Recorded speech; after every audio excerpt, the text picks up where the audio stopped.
Hi, everyone. Welcome back to the Ladies Meeting Roundtable Discussions. As you can see, we're not all ladies today, which is amazing. And the Ladies Meeting is a live event, an online forum, theladiesmeeting.com. We leave live and in person in Vancouver, British Columbia. As you can see, we have people actually from all over. So, and then we also have, I wonder if I can mute everybody else here for a second. We also meet online with our podcast. You can find out more about our podcast at theladiesmeeting.com/listen, where you can roundtable discussions and more interviews with our members. So this is are we on part 6? Part 6. Part 6. So we've been doing this every week on Wednesday at 6 o'clock, and they are all up on the Ladies Meeting podcast, which you can find on our website, and we're going to put them all together into a course afterwards as well. Marcy's been putting together some papers and workbooks that will go along with all of this education that we've been having on hormones and women's health, and we're going to talk more about men's health tonight too, which is amazing because I think that doesn't get talked about enough. Marcy, welcome. Thank you, Anissa. Yes, and I just want to acknowledge Anissa gave me the idea to start this hormone health series because we talked one day at one of the ladies' meetings and realized that a lot of women just aren't talking to each other, and certainly men aren't, about some of the challenges. And I think it's good to share our stories. So tonight is really not, I know a lot of you are part of Evolve community. It's not really about the Evolve products, though I know many of us have had some good results, but really it's more an educational, opening up the discussion about what is hormone health for men, what is hormone health for women. And tonight we do have a couple of experts, and I'll introduce everybody here. So everybody knows my background. I'm part of Evolve for 5 years, and I love helping people feel better with natural products. And I've been helped so much myself that it is a huge passion to just reach out to people and educate them about what's out there. And obviously, we're not promoting Evolve specifically tonight, but if people are interested, they're going to ask us about it, and we're happy to share that. So I'm going to start off with introducing one of our guest speakers here from Medford, Oregon, Ken Anderson, part of a dynamic duo. Dottie and Ken have inspired me, and I learned so much just from the very first conversation I had with you about hormones. And so we're going to have some expertise of a man who's been in the health industry for 53 years. And then we're going to move along to Heidi Kerman, or Heidi Tissot Kermit, who's also one of our guests tonight, talking from the dietitian standpoint, helping clients deal with hormone issues. It's one of the things she faces on a regular basis. And then we have, I see Rita Neary from Seattle. Is that correct? Rita, hi. I saw Donna Zorn from Seattle. And I saw Marilyn from Philadelphia. Who else is there? Charles Harris, also from Seattle. We got a real Washington turnout tonight. I love it. I'm going to be seeing you guys tomorrow. And there's Anna Carubio. Welcome, everyone. So hopefully I haven't missed anybody. Is there anybody that I haven't said anything about? You can all jump in if I can see you here. Let me see. Rita, Heidi. Yep, I think I've got everybody. So this is a discussion as well as a little bit of a topic that I asked Ken to kind of just address men's hormone health. And because Heidi has to leave a little bit sooner, maybe we'll start with Heidi, because you deal with hormone health of both men and women on a regular basis. And what can you share that might enlighten people about, looking after our hormones? How do we do that? Through diet, through what methods? Absolutely. Well, thanks for having me. Can you hear me okay? We can. Okay. Mute, please, if you wouldn't mind. Yes, I think this is a really important topic. It definitely is. And I appreciate that we're having the perspective from men as well tonight. But I think back to actually before I became a dietitian, and I was challenged with some of my own hormone issues as a young teenager. And it was very interesting. I was reflecting on this the other day because they were pushing all of these different, birth control and different things to balance my hormones. And I was very confused at the time, but I had this gut instinct that there had to be other ways. And it's kind of interesting that I'd sort of forgotten about that until I was reading a book. And so we have this problem of many different hormone challenges in, I deal a lot with women. So I'll talk from that perspective, particularly with, PCOS. And I like to remind people a lot about the blood sugar connection, because I think we forget that that's also part of our endocrine system, and it really impacts everything, as well as adrenal function. And of course, when we think hormones, we tend to think female hormones, probably the first thing that come to mind. So I wanted to read, actually, just really quickly, a couple of sentences I had posted an article by Dr. Mark Hyman, and some people may be familiar with him. And he posted, and then I had reposted about PMS, actually, but it was just a really good reminder. So he says, there are many things that promote female hormone imbalances, such as high sugar, refined carbohydrate diet, caffeine, stress, dairy hormones in dairy products and meat, and estrogen-like toxins from pesticides and pollution.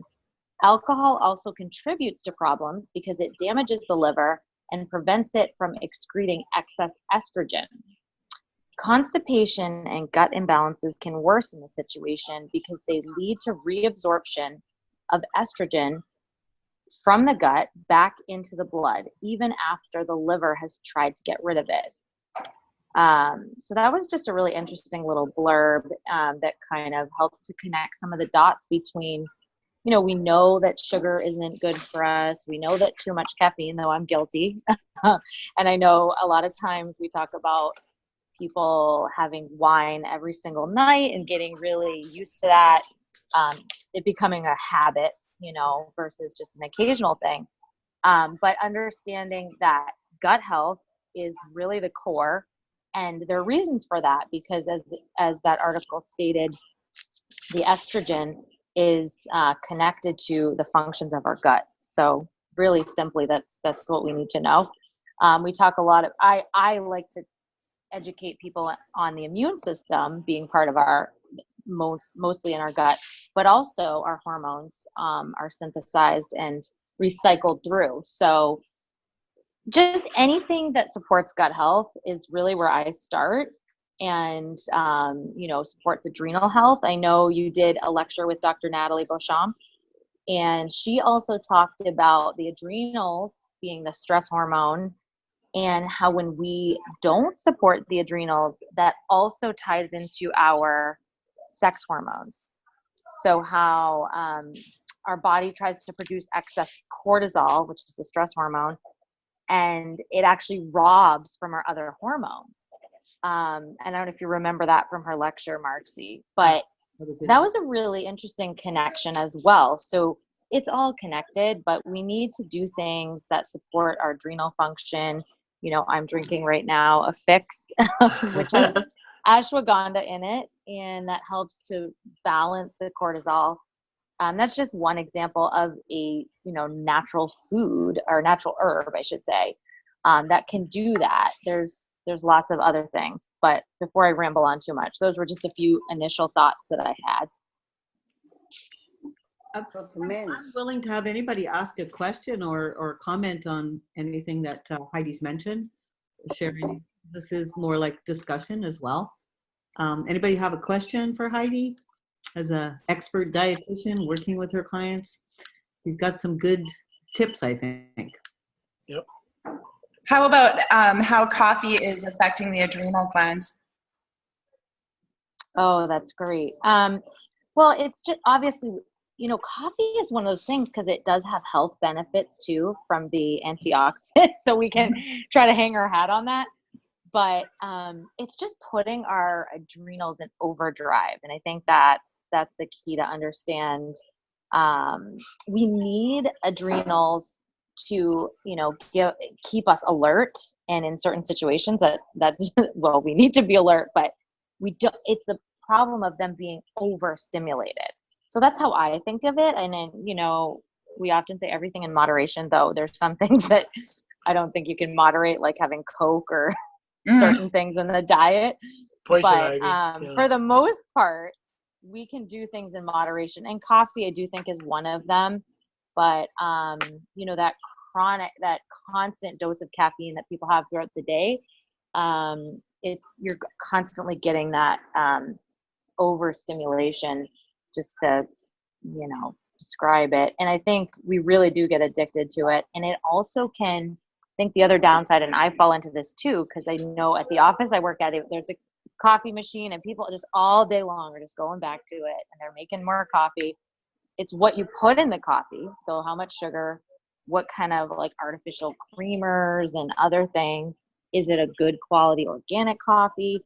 And then is it replacing hydration? Is it replacing like water intake and fluid intake is a big problem too. So. Well, I noticed when I cut to milk versus cream and cut the sugar out, what a huge difference it made. But you're in that habit of what you add to your coffee versus just having pretty much straight coffee. And oh yeah, it's about changing the habit as well. Yeah. Absolutely. Question on if somebody is drinking coffee, maybe they're working shift work or whatever, they have to, you know, get up in the morning with a cup of coffee. What can you do during the day with your diet to maybe counteract that overstimulation, get your hormones back in balance? So what can you do to counter the effects of the caffeine? Yeah, because I mean, obviously some of us are still going to drink caffeine, but is there anything, obviously alcohol is not a good thing to replace that with, because that does other things, but what would you recommend, you know, to counteract those stimulants in the body, to keep those hormones back, you know, where they need to be? Yeah, I mean, I think first off, you can look for other ways to support your energy systems, ATP production. So we need to have all of our micronutrients, all of the B vitamins play into the energy cycle. So that sometimes people need like a B complex, or just looking at sources in their diet. And the hydration piece is huge to keep your energy. I mean, it's hard to say combat. I think it really does come down to dose. I'm not opposed, certainly. I like my coffee too, but yeah, I think it comes down to how much you're having, and you know, the balance of the rest of your diet definitely matters for your energy production. And hydration is a huge key as well, because people are often dragging when they're dehydrated. So if you have, for example, my thing is, it's like, okay, I can have a coffee as long as I've had my green drink in the morning. So, you know, are there yeah, like, yeah, out? I like that. Like you try to balance, I don't want to say a good choice with a bad, or a bad choice with a good choice, but just kind of, thinking about, and I know some people too, just a really simple thing is, you know, I'm going to have my cup of coffee, but I'm going to make sure I fill like this big water bottle, or, you know, green tea or a smoothie or something where I'm throwing my spinach and my flax and all these other great things, and I can have it at the same time. Though too much caffeine can also interfere with things like iron absorption. So, you know, there's always a trade-off, but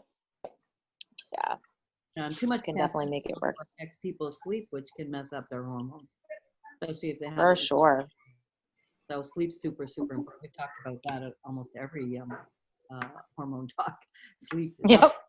All right. So maybe we'll jump over to Ken and have you share some of what you've seen, especially with relation to men and hormones, because we've never had this conversation before. Yeah, I'm excited to hear how we can help men. Well, there's really not much difference between helping a man and helping a woman. We both eat food, and the body takes that food and makes hormones. So it's not a pill or a tablet or anything. It's the whole lifestyle and diet that makes the difference. There is some specific things that will speed up in a little bit in one area or another, but overall it's a similar situation. In reference to the coffee, it brings me to mind, have you heard of bulletproof coffee? Mm-hmm. Yeah. And that's where you take organic coffee and you mix grass-fed butter with coconut oil and blend it and drink it. So it seems to be very effective also, and over regular coffee.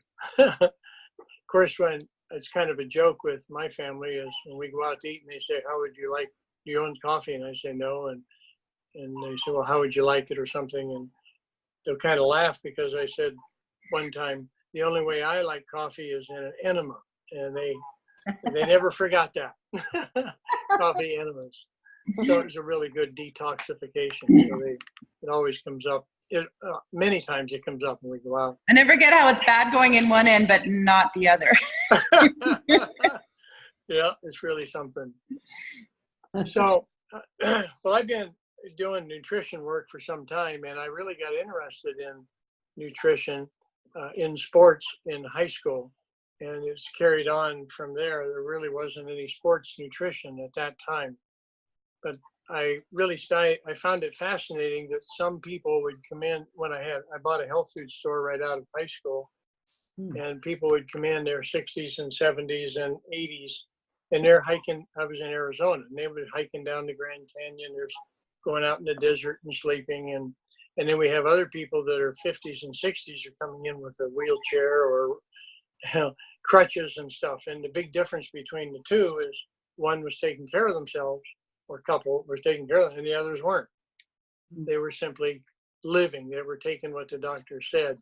And the people that were feeling good and going out and experiencing life and having real good fun, in addition to the hormone production, they were having fun in life.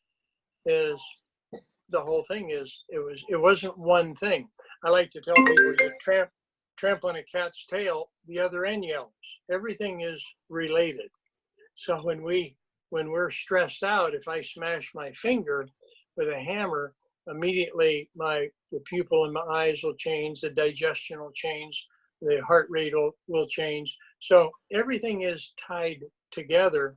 And so we want to, as much as we can, take care of ourselves, breathe deep, exercise, and get movement, and eat natural food.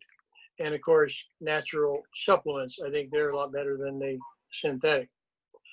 One thing about that, I've been dealing with for a long time is using glandular extracts.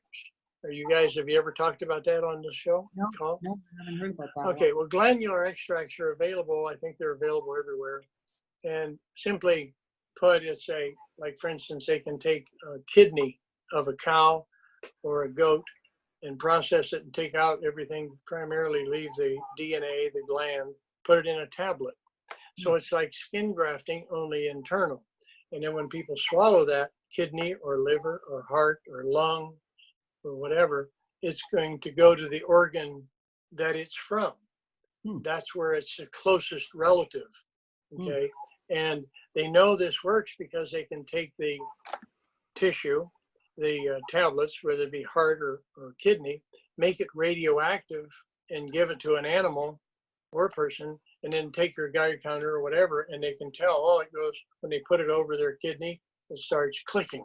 So they know it goes there first. If it's not needed, then it goes throughout the body, and the body breaks it down just as it would any meat protein. Okay, so, but glandular extracts I've used for 50 years, and they are often very beneficial as a crutch, as a supplement, because we don't eat raw lungs, raw adrenal tablets, raw adrenals, I mean. And that's something that can give support to the body. There's a lot of hormones. And we want them in balance, and the best way to get them in balance is to eat good and take natural supplements, and the body will balance out those hormones. If they're overactive or underactive, you got a problem. Got to bring it up if it's low, down if it's high. And then if that one is high and another one is low, then they could react to each other. So there's no way that a doctor can take looking at one or two hormones and then give something to the patient to balance out everything, because there's 88 some hormones, and you have over and under in both. But nature, the body, does that automatically. It's real simple. If we just supply the raw material, and it has to be there. You have to have the vitamins, the minerals, and everything. But we've learned a lot about hormones. I mean, the skin makes hormones now. We know that. We know that the the fat tissue of the body makes hormones, leptin hormones. We know the heart makes hormones. Okay, we know the stomach lining makes hormones. So we're learning as the microscopes get stronger, as the scientists get smarter, we're learning more and more of these things. So again, it makes it real complicated if you're trying to fix one thing. Take the car in to the repair shop, it's running really bad, and they fix the major problem, one problem. But there's a whole bunch of other things that are almost ready to break down. And that's the way it is with some people when they go and they try to get better through artificial means, through drugs, surgery, or whatever. They're treating the one symptom rather than the whole chemistry. And that's what holistic health, natural health is all about. And it's not we're integrating into the regular system of medicine. We're not alternative medicine. We're not saying stop everything and just do this. What we're saying is integrate into a good lifestyle. I had a nurse one time, oh, that's ridiculous, or something like, she really made a big point of, I don't believe that at all. And I guess I had said, it always works. And that's why she said, that's ridiculous. You can't always say that. And I said, well, let me ask you, if somebody's smoking 3 packs of cigarettes a day and they're in poor health and you take them off of the cigarettes, are they going to always see some benefit? And she thinks a minute and she, oh yeah, I guess so. Okay, so that's all we're talking about. Make some improvements, make some changes. And there's a lot of ways of doing it. There's herbs, there's spices, better quality food. I think the diet is a major factor. Somebody mentioned sleep earlier. That's a key factor in health. There's a substance called melatonin that is a hormone. Well, now they're not really sure if it's a hormone, but melatonin, when you take it, it helps you sleep. But the body produces that when the lights go out, when you shut the lights off. But if you're watching TV or if you got a computer on or your cell phone, then it won't, your body will not start making that melatonin to help you sleep until you shut everything off. Even if there's a night light on in your bedroom, it won't make the same amount of melatonin unless the room is totally dark. A lot of people notice that when they travel, they go to a motel, and if they're usually they have things that you can close the lights and it'll be totally dark, and they'll wake up maybe at 9 or 10 o'clock, where normally they get up much earlier because the room was totally dark, so they slept better.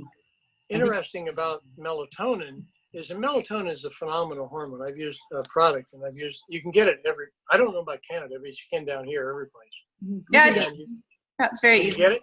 Oh yeah. Okay, good. And a lot of people are afraid to take high amounts. I think that 100 milligrams, even sometimes 200 milligrams a day is perfectly fine as a supplement. 1 or 2 or 5 milligrams is good, but heavier amounts are good. And you can take it throughout the day, but it helps people sleep. It goes along with the helping the endocrine system, all the glands. It goes along with helping all this, helping the body chemistry. An interesting study was done where they had some people eat a really good meal, like at 5 o'clock in the evening. And then when they went to bed at 10 o'clock, they slept good. But if they take that same meal and eat it at 9:30 at night, see, when there's more than one place where the body makes melatonin, and one of them is the pancreas.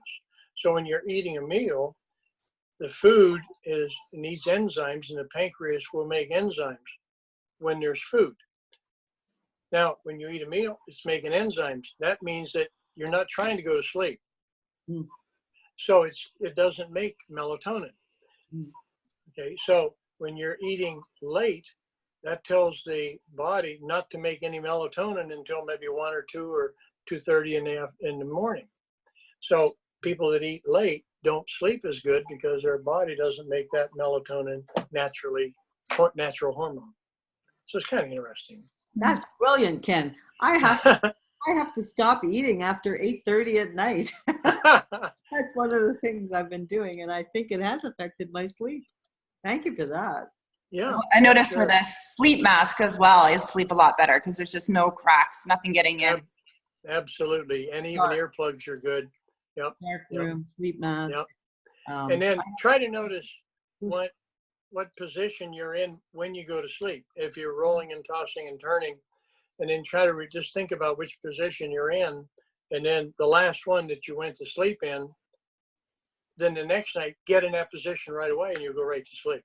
Mm. Oh, that's Speeds good. up things. But sleeping is so important. And that's why with the hemp oil, one of the endocannabinoids, in this case phytocannabinoids, is that's one of the things that's found in human breast milk. And that's why you can take a baby, going to the movie or something, you come home, you take your clothes off, take the pajamas off, put them in, or take the clothes off, put the pajamas on, put them in bed, and they stay asleep. Because they have a lot of that particular substance.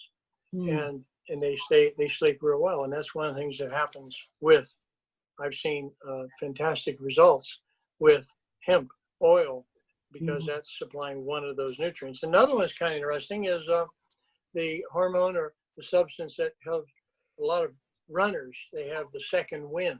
They're running and they're wanting to quit, but they're in a team or whatever, and they just don't want to stop. They keep going, and pretty soon they feel good, and they start running, feel good. And that's when the body is under so much stress, it'll make that hormone, we call it the second wind. Well, that's what's happening there is the same thing as what's happening. We don't have to be exhausted before we get our second wind. We can take natural supplement, in this case, the phytocannabinoids, and have that second wind without being exhausted first. So it's kind of neat.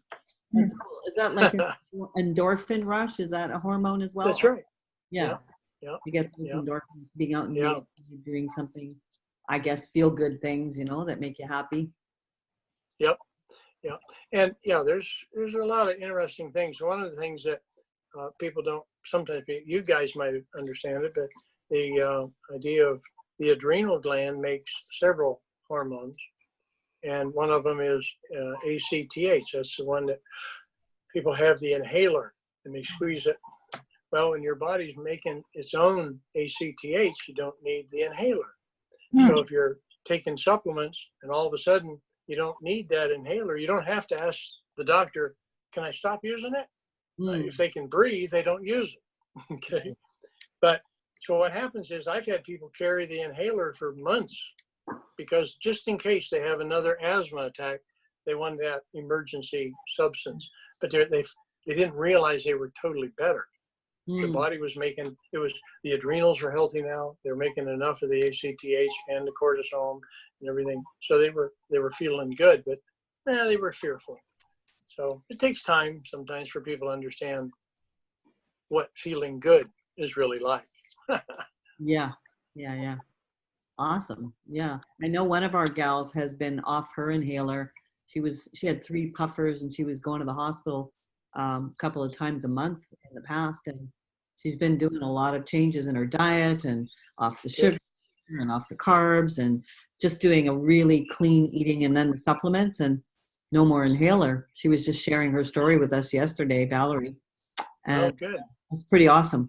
I didn't know if that was, something she had to get the doctor's permission to do, but you just explained it. She knows when she needs it, if she needs it, right? Yep. And there's a lot of, in the athlete world, in the Olympic world especially, the announcer will say, well, this so-and-so's running in third track and he or she's got asthma. Exercise-induced asthma. What they've done is they've stressed themselves out so much that they cause adrenal exhaustion. Right. And that's silly. I mean, it's good to be a champion, but it's bad for their health. Okay. And so if we can get these people to nourish themselves, they can push themselves and not be stressed over it, and be healthy, and they'll have even better time. And that's why, as athletes, a lot of them realize that diet and supplements are really an important factor to good health and to better athletic performance. Faster movements and faster time, stronger, more endurance. better sleep, all that works together. Yeah. Yep. Thank you, Ken. That's just, I know Yeah. you could probably talk for hours on this. I'm sure there might be some people that have questions. Anybody want to Okay. ask any questions or make any additional comments, things that you've noticed with regard to working out and hormones or anything we've talked about thus far? Feel free to jump in. It's okay. Are there any specific tests people should go and get that you recommend if they're, like see where they're at, if they are pushing some sort of fatigue? Well, there probably is. I used to do a lot of testing. I don't do it anymore because when I was testing, we would find a substance or a imbalance and we would work with that instead of the whole system. Mm-hmm. When we nourish the total vitamin, we'll just say a multiple vitamin and mineral and a adrenal product like that, and the aloe and the hemp and so forth, beets, when you nourish the body, it will balance things out in time on its own. We don't have to try to guess and figure out or force it into doing what we think it needs to do. As an example, if somebody's got high blood pressure, why some people, doctors, nurses, whatever, will say, oh, it's too high. We need to lower it. Well, why is it too high? Maybe there's not enough blood going to the head, the brain. And so the body's not broken, it's working properly. It's raising blood pressure to get more blood to the brain. So they should have higher blood pressure. But if they say, oh, you got to have lower blood pressure because we don't want this, then they give you a drug to lower it. Now your brain's not going to work as well. So this happens a lot with tests. People, they get messed up sometimes with testing. I think it's good, but you don't always have to take the advice of the tester, the results. Then go to somebody that's into health and nutrition and naturopathic or whatever, and ask them, say, what do you think about this? Probably be different than anybody that was doing the test. But hormones, there's all kinds, like we said, and some of them are more important than others, but some of these lesser known, lesser important seemingly hormones are real important. I have a talk that I gave, and it was Dumb and Dumber. That was the title of it. And I said, it's dumb to eat junk food, and it's even dumber to take drugs to treat the symptom from a nutritional deficiency and toxins from a bad diet. So it's dumb to eat bad, and it's dumber to take a drug to treat a symptom from that bad diet. I like that. Dumb and Dumber.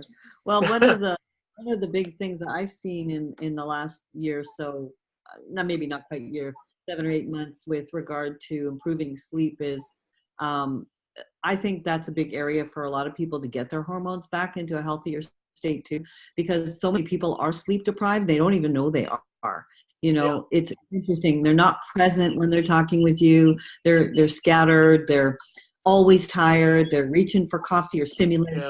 Why they're eating the bad food, I think, because they're kind of hooked on something to get them jacked up again. And I think our natural state is energy, is feeling really good, right? And that's what I've noticed with the hemp oil is it's made a difference in just feeling a very, I don't want to say super calm, but just like what they call homeostasis, feeling good. And when you start to feel good, it's very noticeable. It's really noticeable. Just going from, tired, grumpy, and irritable to feeling good. And a lot of things in the body, I think, can heal when you start feeling good. That's right. Being happy for no reason. Just being happy. Yeah. Well, the hormones, when we start nourishing the body with things that we're all deficient in, and everybody's deficient in the phytocannabinoids because of the bad diet and the processing of the food and the artificial fertilizer and GMO, there's just a whole host of reasons. I've got a talk where I explain 12 reasons why food is not very good today as compared to 100 years ago. And so what we have is we have people that are eating bad, and then they have an imbalance. And when we take in a supplement to help start helping our body make the raw material, in the case of, let's say, sore joints or something, I have a thing I got in a store where it sells jewelry, and I can measure their fingers, measure their knuckles, and write down what size their knuckle is. If they have swollen, big, it looks bad. Okay, I'm going to show them in a month or two. I'll test them again and prove to them that their knuckles are smaller and they can move their fingers better. They know that, but I can actually show them by measurement how much it's gone down. Now, what's happening is the adrenal glands make cortisone. And if you have painful or uncomfortable joints or something, you might go to the doctor and get a cortisone tablet or shot or injection. Well, and what we want to do is nourish the body so it can make its own cortisone, and there's never a side effect from that. And so that's why we're seeing such good results. Now, sometimes, and I've never seen it so quick as I've seen it now with the hemp oil, by putting it in the mouth. And I just was with the guy who was going to build me a new website. And we were there about an hour and a half. And when we got up, he stood up and I stood up, and he says, "Oh, my back doesn't hurt." And he picked his shirt tail up, and he has a little thing on the side that's a TENS unit to push a button and evidently shock his system so he can move. But he said, "I don't need to." He said, "Would that product have done it that quick?" I said, "Well, you be the judge of that." We were actually sitting around with a bunch of us who are between, I was the youngest probably, I'm 48 this next couple months, and someone who's 60. And one of the ladies was looking at all of us, and most of us didn't have the arthritis bumps, the osteo. And she was looking at her hands, and she was like, "How can I get this to go away so I may connect you guys?" Oh, okay. That's interesting. It's a natural process. The body will break that down. Enzymes are a big factor there. But she mentioned earlier about the gut and how important that is, and that's absolutely the center. I recommend that people have sauerkraut or fermented food all the time, every day if they can, every meal if they can. But some kind of fermented food, that helps the digestion, feeds the bacteria. We need to dig in the dirt. We need to pet the dogs and the cats and smell the flowers, because we get a lot of the terpenes and these odors that come into our nose and into our system. That feeds the friendly bacteria in the gut. We didn't know that 20 years ago. Now we realize that most of that comes from the air we breathe and root vegetables. Carrots supply a different fiber that feeds a different bacteria than celery fiber feeds a different bacteria, and beets and celery root, and all these things, carrots and so forth, they all feed different bacteria. So the more variety, the better. I think Dr. Natalie said, "Eat the colors of the rainbow." Yeah. Like that. So you get your reds and your greens and your yellows and all the colors. Yeah. If you're having a hard time figuring, I just got a spiralizer, and I have a dinner club, and it's really fun. Everybody brings different vegetables, and we just do this huge salad of beets and carrots, and we just spiralize them all in. And then if you have leftovers, you throw them on the food dryer and sprinkle them into anything else. It's awesome. So much fun too. That's good. That's real good. For dinner. Yeah. And also grow your own sprouts. Sprouts are live food. Right. Most people don't. I ask people, how many in the audience here eat live food? And very seldom do they understand what I'm saying. They eat raw food, maybe. They might eat a raw apple or something, but that's not alive. Oh, you can use some jars. You got 2 sprouts. Yeah. It's I so got some out easy. in the kitchen too. Yep. Maybe you It's have live to food. that, Anissa, how you get the sprouts thing going. I'd like to know about that. I'll post a link. I do that on the BC Foodies link. Cool. Yep. That's great. Wow, there's so much Works to good. learn about. I mean, food is really the thing, really, when it comes down to it. Supplements. Now, you said 100 years ago, obviously, people were eating farm foods and they weren't having as many issues, probably, I'm guessing, with hormonal imbalances when we were eating natural food. It wasn't processed food. And when did this all change? Do you remember? Because you've been around a while. When did you see change. Well, I think it's been a slow process. You know, we say that people are living longer today than years ago, and that's really not necessarily the case. If a set of twins are born today, and one dies and the other lives to be 90, then the average is 45. So that's their life expectancy. Average is 45. So they twist things around. You know, I give the longevity thing to the plumber and the sanitation department. They get a lot of the credit. But well, I think also what's really interesting, and if we talk about world wars and things, whereas it brought us many medical advances, what it also did is brought us food processing with like advances, but also if you listen to the story of the FDA, the equivalent of the FDA in Canada, because they've investigated on all the stuff that they put in there, and they were like, oh, the soldiers are dying. Maybe we should change how we stored that meat. But that became part of the system of what how we've created these stored food and this processed food, right? Yeah.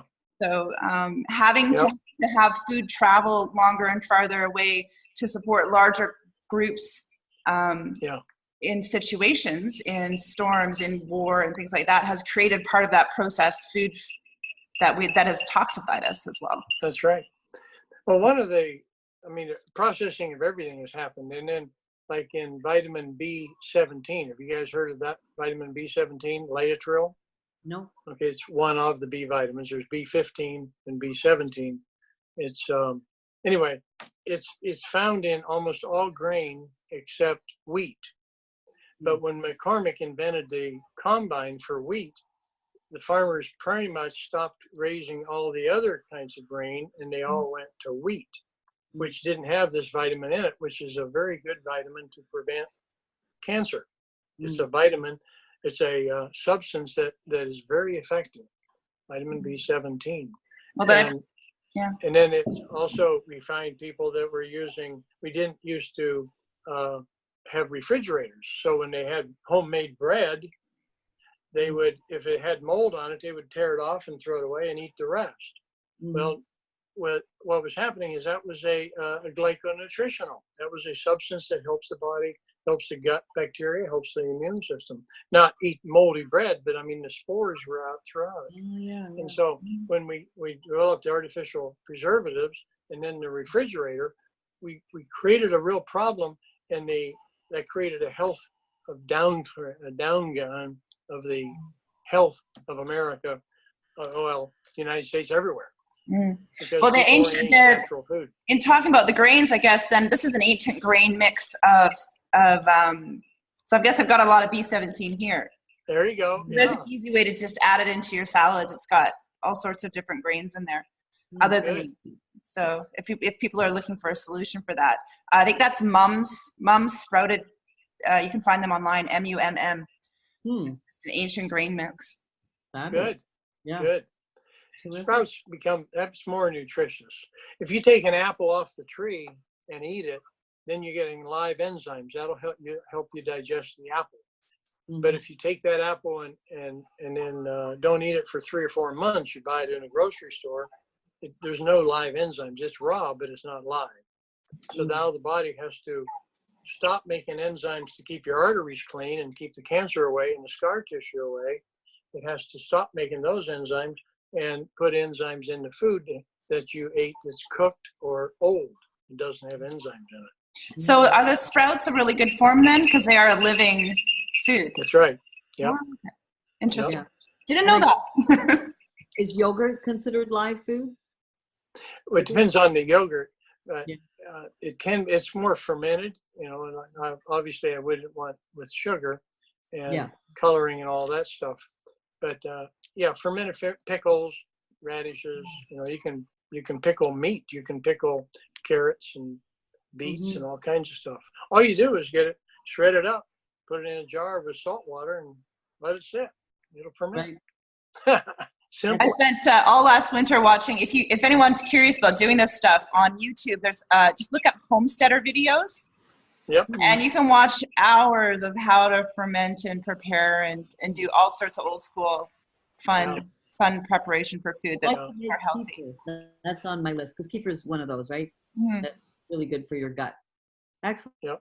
Well, we're at the top of the hour here for our wrapping Okay. up. And I just want to say, if anybody has any last couple of comments or questions before we sign off, and thank you to Ken for vast amounts of knowledge.